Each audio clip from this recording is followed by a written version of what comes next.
Bonjour à tous et bienvenue sur cette nouvelle vidéo dans laquelle je vais venir te montrer un petit preset, des petits paramètres à appliquer sur une photo de voiture avec Lightroom qui peut être sympa. Alors je t'invite bien sûr à suivre toute la vidéo pas à pas et bien sûr tu peux venir ajouter, en tout cas plutôt ajuster par rapport à ta photo les paramètres que je vais venir te préconiser dans cette vidéo.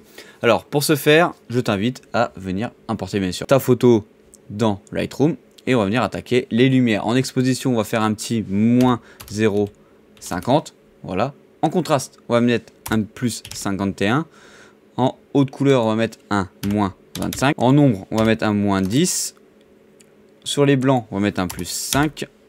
Et sur les noirs, on va mettre un plus 25. On va venir attaquer la courbe juste en dessous et tu vas venir appliquer un petit, voilà, une petite courbe comme ceci. Et après, ici, on va venir remettre au milieu du croisement tout simplement. Et ici, on va venir faire un petit avancement comme ceci. On va faire la même chose sur les rouges, voilà. On va venir ajuster un petit peu comme ça en bas et juste ici un petit peu comme ceci. Sur le vert, on ne va rien faire, mais sur le bleu, on va venir appliquer une petite courbe. Alors je sais pas pourquoi il m'a déjà appliqué une courbe par défaut. Bon, du coup moi je vais venir redresser un petit peu. Hop, on va mettre ça comme ça, on va mettre le point là. Tout simplement, ici on va mettre un petit peu plus comme ceci et au-dessus, voilà, il faut que ça fasse une petite courbe comme cela. Maintenant on va descendre, on va aller sur les couleurs, on va aller sur la température, on va mettre un petit plus 10. Voilà, sur les nuances, on va laisser en 0, en vibrance 0, saturation 0. Puis on va venir descendre et on va venir modifier les couleurs des ombres. On va mettre une petite teinte bleue. Tout simplement, on va cliquer à peu près vers ici. Ici, sur les tons moyens, on va aussi mettre un aspect assez bleu. Voilà.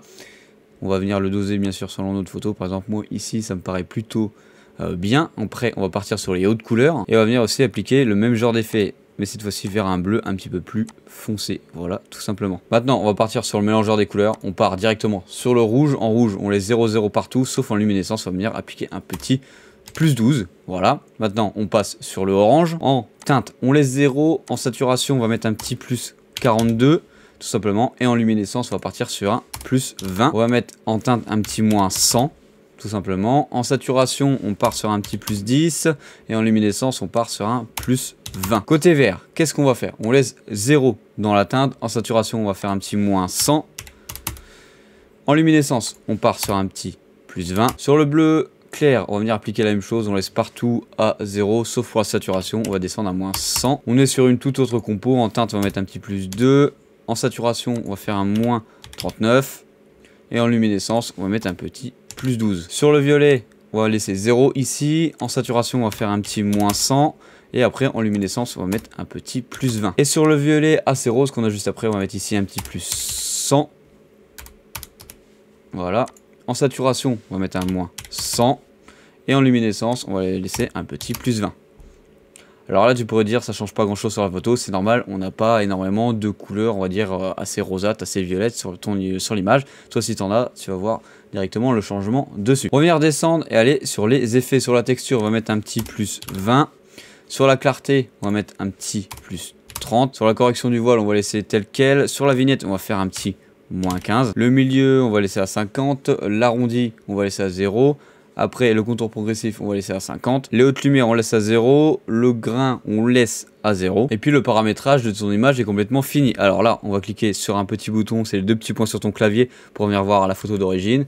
Voilà, et comme ceci, avec les effets appliqués, elle va ressembler à cela. Voilà. En tout cas, j'espère que cette vidéo t'aura plu. Je t'invite à aller voir les autres vidéos sur la chaîne qui te montrent quelques presets pour venir modifier les couleurs de tes images. Bien sûr, je te conseille de venir travailler les images en RAW. Tu auras plus de possibilités. Par exemple, nous ici, on est sur une image que j'ai trouvée sur internet pour venir te montrer le principe des paramètres.